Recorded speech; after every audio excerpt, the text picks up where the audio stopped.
Not a lot is known about Luka Magnotta's past. In fact, the majority is the media's propaganda. The story of Luka Magnotta's ex-fiancé, Ron Mikhailov, and their love affair remains widely unknown and untold until today. This is the true backstory. Luka Magnotta was Toronto's top male expensive escort for entertaining the rich, famous, and powerful for years.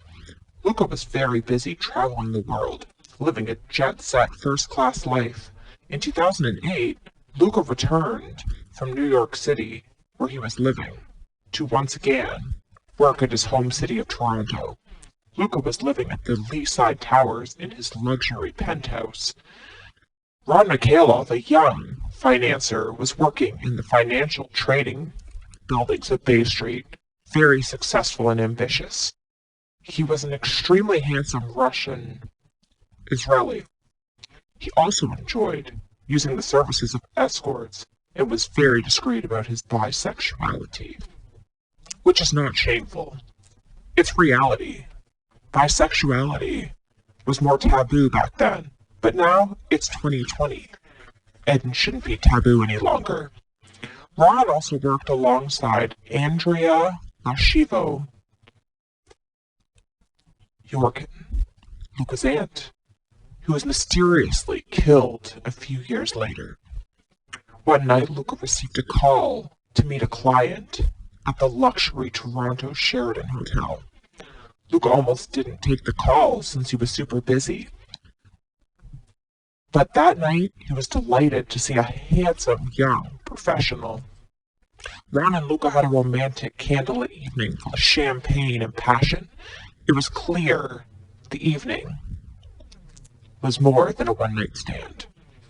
It was the beginning of a whirlwind love affair. After Ron and Luka departed their hotel, they were on the phone talking all night. The two young men were inseparable in the purest form of love, and white-hot passion was happening. It was a modern-day version of Romeo and Juliet. Ron was very nice and young man, but he was also a very troubled individual. He was born in Israel and immigrated to Canada at a very young age. Ron was involved heavily with the Toronto Russian mafia. I'm not specifying anything in any of the crimes he committed, but Luka was aware and witnessed a lot.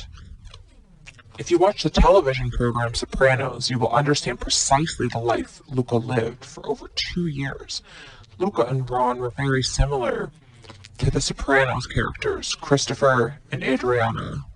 Luka was always receiving lavish, expensive gifts from Ron Mikhailov. Boxes and boxes of expensive designer perfumes like Dolce & Gabbana, Dior, Chanel, any other designer cologne that you can imagine.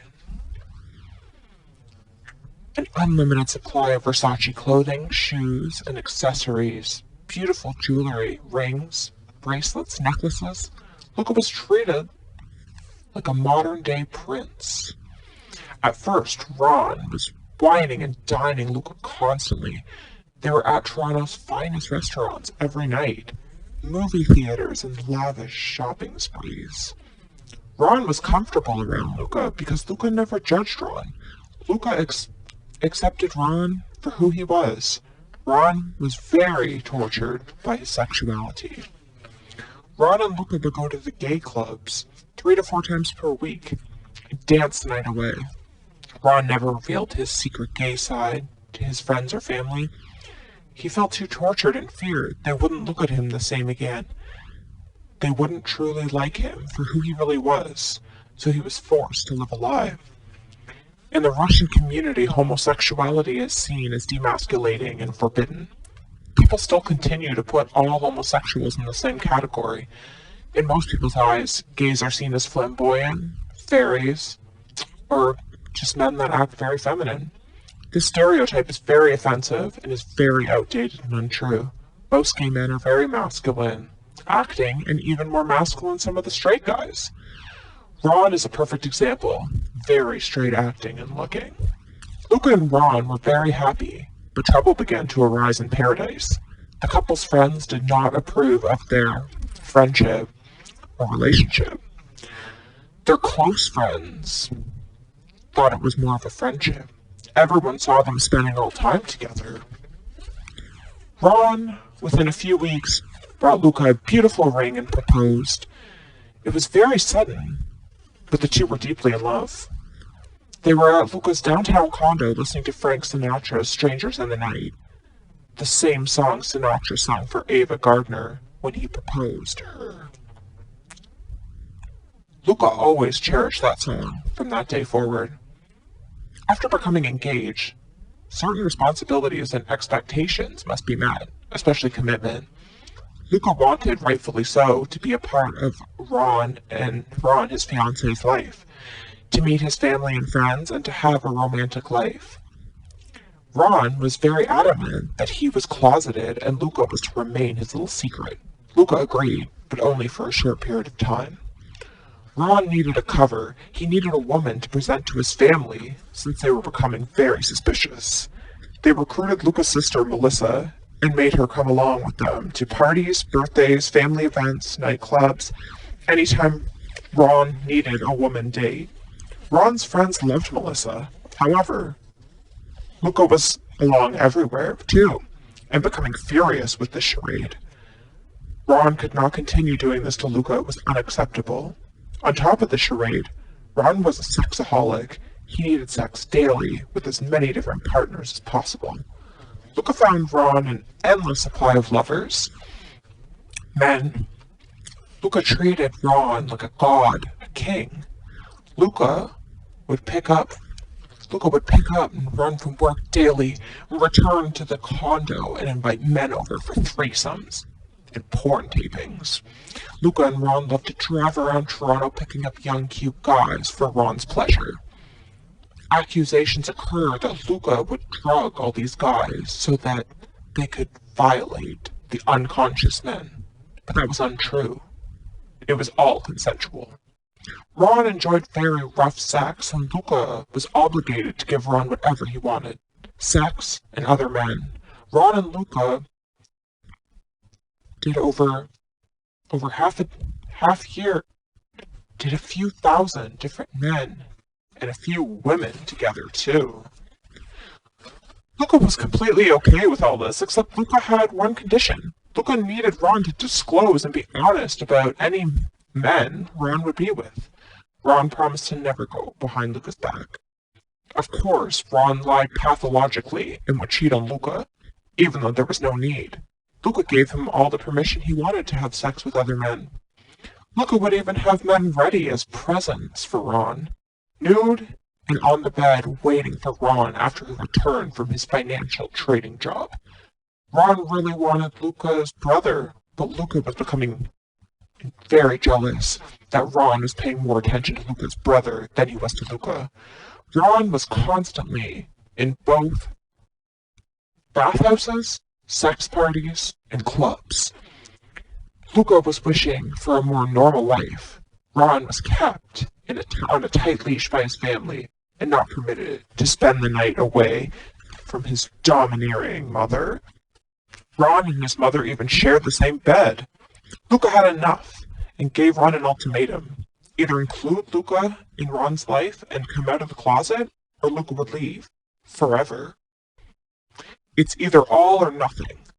Luka went to Russia for a week, and when he returned, Ron reluctantly came out of the closet to his menacing sister, Rena, who was always bossing Ron around and controlling his life. Rena became infuriated, and she threatened Luka and warned him to stay away from Ron forever. Luka laughed. Ron was a grown man, and they were engaged. Fuck her.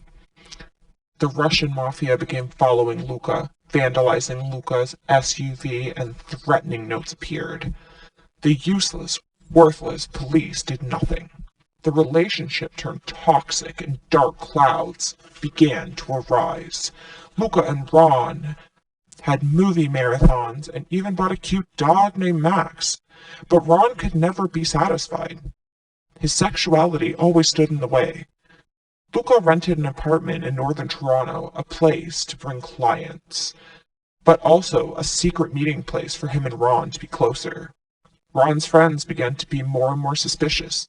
Luka was getting more and more involved with the Toronto Russian mafia and the underworld of the city. It was getting very dangerous. Luka's manager, John Mikhailov, became involved, and so did Luka's ex, Nader. Luka's friends outed Ron without Luka's knowledge. Ron's friends began to become aware of Ron's homosexuality, and things became very dangerous. Ron went to the police because people were harassing him. Luka was suddenly being blamed for all of Ron's problems. The Toronto Russian mafia framed Luka and set Ron and Luka up to fail.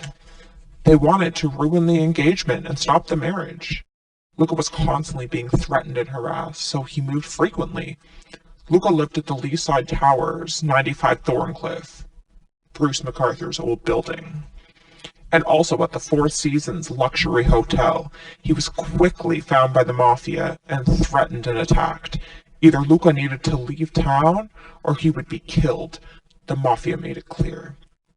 Ron's family and friends, as well as Luka's, made it impossible for their relationship to succeed.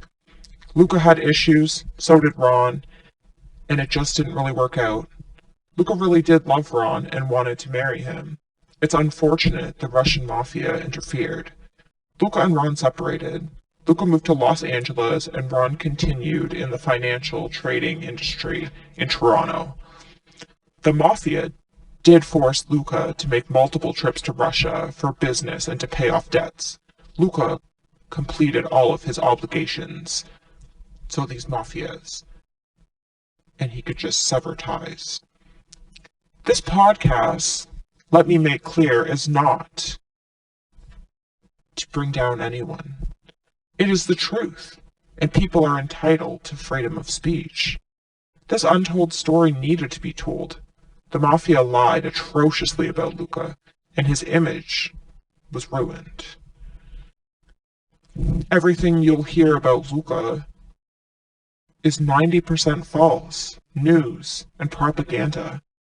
Luka was an extremely successful male model and escort, traveling all over to 40 different countries, and he made a very lucrative career. Luka's life was very similar to Sharon Stone's in the film Casino. Luxury, class, and glamour. A lot of Ron's friends and associates were liars, jealous, and intolerant. They stopped at nothing to force Ron into a lifestyle that they wanted. They wanted Ron to be a heterosexual relationship. They wanted Ron to be with who they thought he should be. For a few years, Luka showed Ron true happiness. Ron's friends set up Ron and set up Luka. They framed Luka and convinced Ron Luka was bad. It's a shame Ron never stood up for his fiancée. Ron and Luka were truly in love. So whatever story you hear, whatever you are told, please keep in mind what you are listening to here. It is the truth. It is an important part of the story, and now it's told, whether people like it or not. Luka was also framed for murder, necrophilia, cannibalism, and serial cat killings in 2012. The Canadian government, high-ranking officials, were Luka's clients. So keep that in mind. Luka was involved in things against his will. This concludes this podcast. Now you know how the Russian mafia framed Luka Magnotta. Freedom of speech.